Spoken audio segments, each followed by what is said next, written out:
Hello friends, welcome to English grammar stage YouTube channel. दोस्तों, इस video में हम लोग प्रेजेंट इंडेफिनिट टेंस के इंट्रोगेटिव सेंटेंस के बारे में पढ़ेंगे। तो पहचान वही रहती है जिन वाक्यों के अंत में ता है, ती है, ते हैं आदि शब्द आते हैं, प्रेजेंट इंडेफिनिट टेंस कहलाता है। हम उसी टेंस के अंतर्गत इंट्रोगेटिव सेंटेंस पढ़ेंगे। इंट्रोगेटिव सेंटेंस को हिंदी में प्रश्नवाचक वाक्य कहते हैं। प्रश्नवाचक वाक्य वे वाक्य होते हैं जिनमें प्रश्नवाचक शब्द लगा हुआ रहता है, जैसे क्या, क्यों, कैसे, कौन सा। ये अगर कोई भी किसी भी वाक्य में लगा हो तो वह वाक्य प्रश्नवाचक वाक्य बन जाता है। जैसे उदाहरण के लिए, राम घर क्यों जाता है, तो क्यों से पता चला कि ये जो वाक्य है वो प्रश्नवाचक वाक्य है। और ता है, ती है, ते हैं से पता चलता है कि ये टेंस प्रेजेंट इंडेफिनिट टेंस का है। ठीक। अब इसमें हम आपको बता दें, जो प्रश्नवाचक वाक्य होते हैं वो दो प्रकार के होते हैं। एक प्रकार में वह वाक्य आता है जिसके बीच में प्रश्नवाचक शब्द दिया रहता है, और दूसरा प्रकार वह आता है जिसके शुरुआत में क्या शब्द दिया रहता है। तो देखिए, क्या राम घर जाता है ये भी प्रश्नवाचक वाक्य है, और राम घर क्यों जाता है ये भी प्रश्नवाचक वाक्य है। दोनों को बनाने के नियम थोड़ा सा बस अंतर हो जाता है, इसमें आप लोग ध्यान दीजिए। जो मैं नियम लिखा रहा हूं उनको आपको याद करना है। पहला नियम होता है, यदि वाक्य की शुरुआत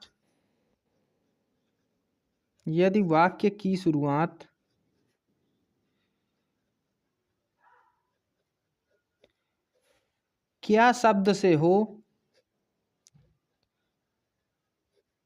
इसको आप ऐसे स्क्रॉल कर ले, वो कर लीजिए, मतलब क्या कहते हैं इसको, इन्वर्टेड कामा जो भी कहते हो, एपोस्ट्रॉफी जो भी। यदि वाक्य की शुरुआत क्या शब्द से हो तो सबसे पहले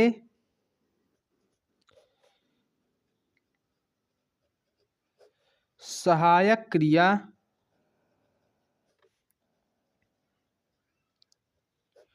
डू या डज, दो सहायक क्रियाएं होती हैं ना, तो डू या डज।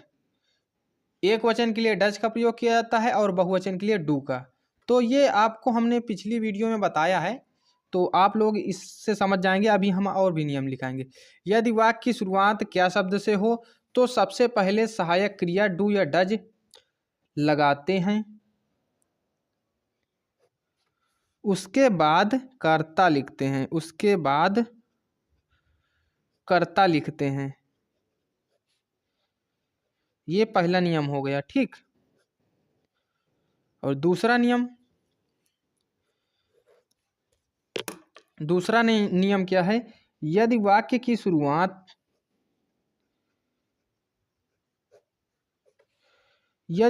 शुरुआत इसमें नहीं लिखेंगे यदि वाक्य के बीच में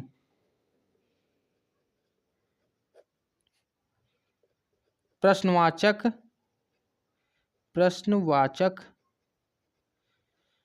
शब्द आए तो सबसे पहले उस प्रश्नवाचक वाक्य की अंग्रेजी लिखते हैं। उस प्रश्नवाचक वाक्य की अंग्रेजी लिखते हैं।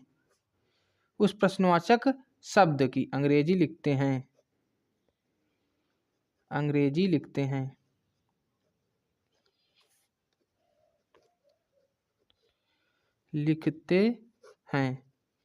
ठीक। ध्यान दीजिए, यदि वाक्य की शुरुआत क्या शब्द से हो तो सबसे पहले सहायक क्रिया डू या डज का प्रयोग करते हैं, और उसके बाद कर्ता लिखते हैं। ठीक। ये एक नियम हो गया जो कि इस सेंटेंस के लिए अप्लाई होगा। क्या राम घर जाता है, इसके लिए ये वाला से नियम अप्लाई होगा। ठीक। और दूसरा नियम क्या है, यदि वाक्य के बीच में प्रश्नवाचक शब्द आए तो सबसे पहले उस प्रश्नवाचक शब्द की अंग्रेजी लिखते हैं। तो ये पहले वाले के लिए अप्लाई होगा। जैसे राम घर क्यों जाता है, तो क्यों शब्द प्रश्नवाचक शब्द है जो कि वाक्य के बीच में आया हुआ है। तो सबसे पहले हम क्या लिखते हैं, प्रश्नवाचक शब्द की अंग्रेजी लिखते हैं। इसके आगे और थोड़ा सा लिख लें, इसके बाद सहायक क्रिया लगाते हैं। सहायक क्रिया लिखते हैं या लगाते हैं। सहायक क्रिया क्या होती है प्रेजेंट इंडेफिनिट टेंस की? डू या डज। ये याद रखना, प्रेजेंट इंडेफिनिट टेंस में सहायक क्रिया डू या डज होती है। एक वचन के साथ डज का प्रयोग और बहुवचन के साथ डू का प्रयोग। ठीक, तो ये दो नियम हो गए। अब आप मेथड लिख लीजिए, सूत्र लिख लीजिए जिसकी सहायता से हमें वाक्य बनाने होते हैं। तो इसको आप सूत्र या मेथड या फार्मूला कुछ भी लिख सकते हैं। METHOD मेथड मतलब फार्मूला जो जोड़ने का मेथड होता है। ठीक, तो सबसे पहले हम किसके लिए बताएंगे? जो कि वाक्य के सब शुरुआत में क्या आए उसके लिए पहले। तो सबसे पहले डू या डज, ये हेल्पिंग वर्ब हो गई डू या डज, प्लस कर्ता प्लस मेन वर्ब मतलब मुख्य क्रिया, फिर प्लस अन्य शब्द, अन्य शब्द। ये हो गया किसके लिए? इसको आप कोष्ठक में लिख सकते हैं जब वाक्य की शुरुआत क्या से होती है तो ये नियम लगेगा। और जब वाक्य के बीच में आए अगर कोई प्रश्नवाचक शब्द तो उसके लिए नियम थोड़ा सा चेंज हो जाता है। नियम ये हो जाता है, प्रश्नवाचक शब्द की अंग्रेजी। सबसे पहले लिखेंगे प्रश्नवाचक शब्द की अंग्रेजी, तो ये प्रश्नवाचक शब्द की अंग्रेजी हो गई। उसके बाद जो ये लिखा रहता है पूरा वही आ जाता है। तो ये आपको एक्स्ट्रा क्या हो जाता है? प्रश्नवाचक शब्द की अंग्रेजी एक्स्ट्रा हो जाती है। तो प्रश्नवाचक शब्द की अंग्रेजी, फिर डू या डज, फिर इसके बाद कर्ता, फिर मुख्य क्रिया, फिर अन्य शब्द। ये उसी प्रकार चलता है। ठीक, बस थोड़ा सा चेंज हो जाता है। वो क्या चेंज हुआ? प्रश्नवाचक शब्द की अंग्रेजी पहले लिखनी पड़ती है। ठीक, अब ये कौन से सेंटेंस में अप्लाई करेंगे आप लोग? ये अप्लाई करेंगे आप लोग जिनके बीच में प्रश्नवाचक वाक्य आता है। ठीक, तो चलिए अब हम उदाहरण देखते हैं। तो उदाहरण में हम लिख रहे हैं, उदाहरण में 3-4 क्वेश्चन। राम घर क्यों जाता है? राम घर क्यों जाता है? ठीक, तो ये आपको याद रखना है। इसके बाद में आपको प्रश्नवाचक चिन्ह भी लगाना है। ठीक, ये आप बहुत महत्वपूर्ण बात है। ये प्रश्नवाचक चिन्ह भी आपको क्वेश्चन के बाद में लगाना है। क्वेश्चन मार्क जो प्रश्न रहेगा उसके बाद में प्रश्नवाचक चिन्ह लगाना बहुत जरूरी है। तो राम घर क्यों जाता है, क्यों से पता चला कि ये प्रश्नवाचक वाक्य है, और ता है से पता चला कि ये प्रेजेंट इंडेफिनिट टेंस का वाक्य है। तो सबसे पहले हम क्या लिखते हैं? अब ये दूसरी टाइप वाला क्वेश्चन है, वो है प्रश्न है, मतलब ये जो सेंटेंस दिया गया है वो दूसरी टाइप वाला है। तो सबसे पहले प्रश्नवाचक शब्द की अंग्रेजी। तो प्रश्नवाचक शब्द क्या हो गया? क्यों। तो क्यों की अंग्रेजी क्या होती है? वाई, WHY, वाई लिख दिया। फिर उसके बाद डू या डज। तो डू या डज का प्रयोग हम कर्ता के अनुसार करते हैं। एक वचन कर्ता के साथ डज का प्रयोग और बहुवचन कर्ता के साथ डू का प्रयोग। तो ये राम जो है एक वचन करता है, इसलिए यहाँ पर हम लोग डज का प्रयोग कर देंगे, वाई डज। फिर इसके बाद कर्ता, कर्ता क्या है? राम, तो राम लिख देंगे आप, राम का नाम है तो राम। इसके बाद मुख्य क्रिया, मुख्य क्रिया क्या हो गया? जाना, जो कार्य किया जा रहा है, तो जाने का कार्य किया जा रहा है, जाता है ना। तो जाता है की अंग्रेजी होती है गो। ठीक, अब इसमें एस या ईएस नहीं लगाएंगे क्योंकि ये नियम के खिलाफ है। हमने जो है इसमें ये नियम नहीं लिखाया कि आप इसमें एस या ईएस लगाएं, क्योंकि ये जो है सिंपल सेंटेंस में केवल चलता है। जबकि हम कौन सा सेंटेंस हल कर रहे हैं? प्रश्नवाचक, तो इंट्रोगेटिव सेंटेंस हल कर रहे हैं। ठीक, अब उसके बाद अन्य शब्द, अन्य शब्द क्या हुआ? होम, तो यहाँ पर होम लिख देंगे। अब आप लोग एक बात याद रखना, जब होम घर के लिए जाता है तो यहाँ पर टू नहीं लगता। अन्य जगहों में अगर कहीं पर जाने की बात की जाती है तो गो के बाद ज़्यादातर टू प्रीपोजिशन का यूज कर दिया जाता है, लेकिन होम के बाद, होम के पहले आप टू प्रीपोजिशन का प्रयोग नहीं करेंगे। और इसके बाद आपको प्रश्नवाचक चिन्ह लगा देना है। इसके बाद अब हम दूसरा एग्जाम्पल लेते हैं। ये हो गया एक। दूसरा एग्जाम्पल लेते हैं, जितेंद्र क्यों लिखता है? जितेंद्र पुस्तक क्यों लिखता है? ठीक, तो हो गया जितेंद्र पुस्तक क्यों लिखता है। क्यों लिखता है।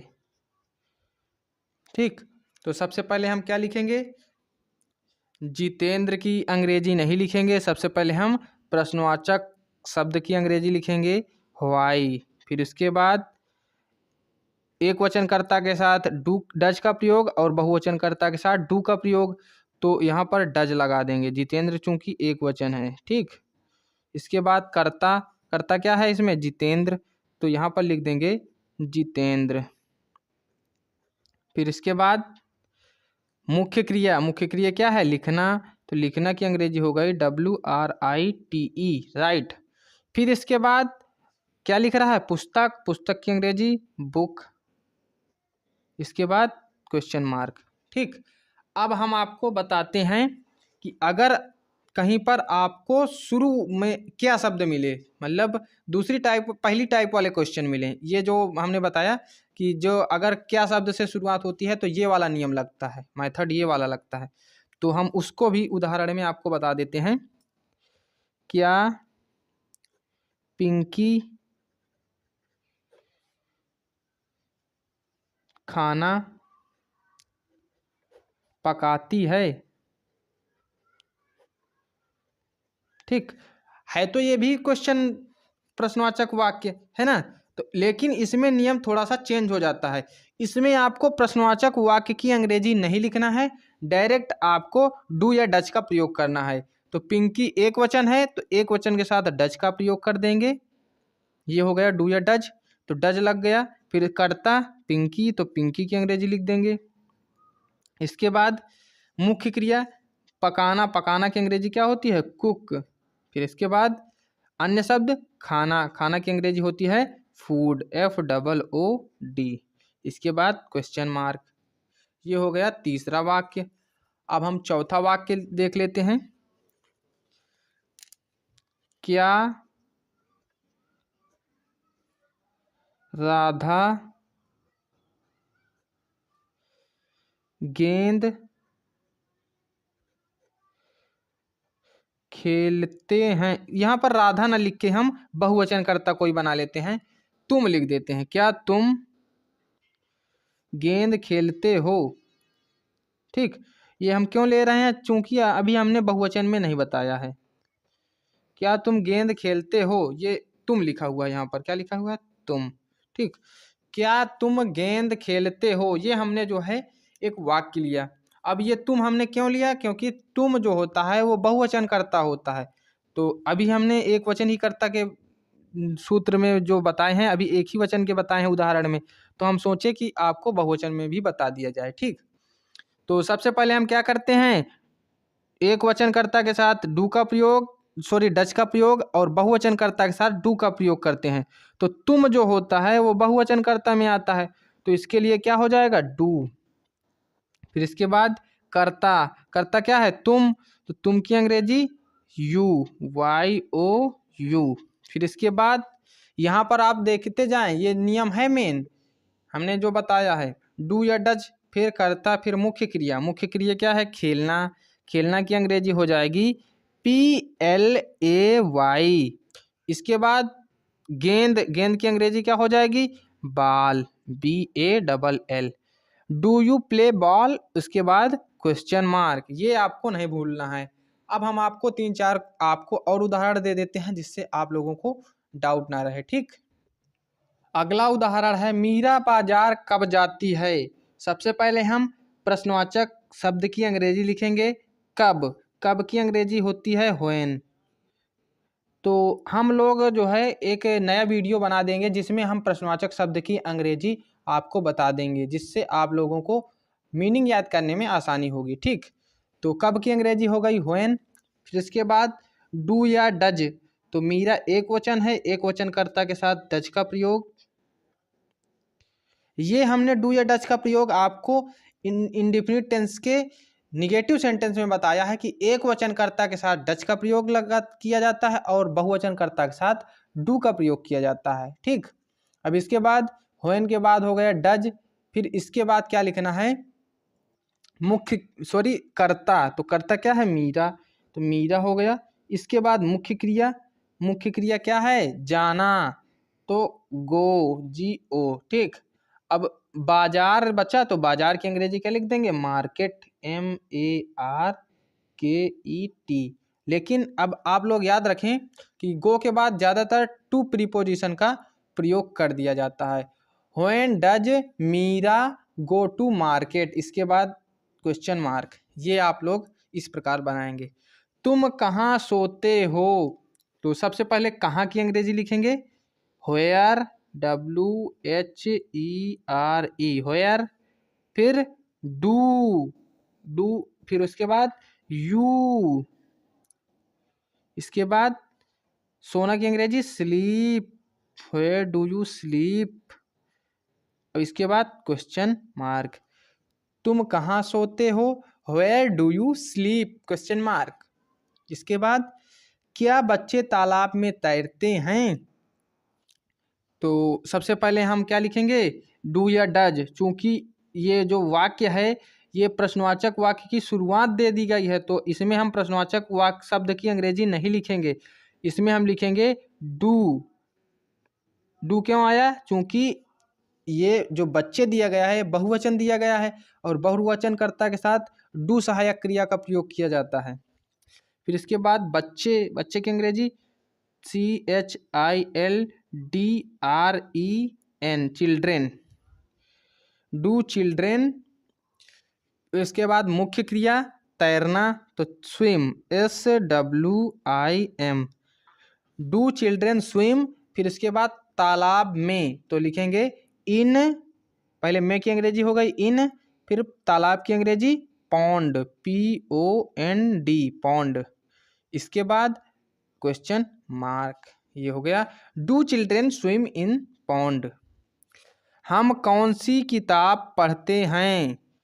कौन सी आया है, तो कौन सी की अंग्रेजी होती है व्हिच, WHICH, व्हिच हो गई, जो हो गया प्रश्नवाचक शब्द। इसके बाद डू या डज, तो डू या डज के हिसाब से आ जाएगा डू। इसके बाद कर्ता हम की अंग्रेजी होती है वी, व्हिच डू वी। यहाँ पर आप लोगों को मैं बता दूं, इसमें थोड़ा सा चेंजमेंट रूल चेंज होता है।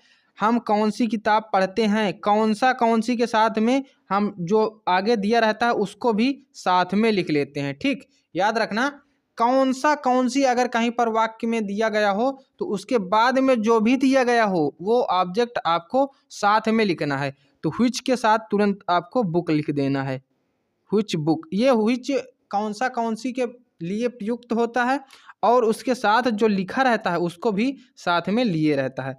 तो हम कौन सी किताब पढ़ते हैं, तो व्हिच बुक साथ में लिख देंगे, कौन सी किताब, ये पूरा प्रश्नवाचक शब्द बन गया, ठीक।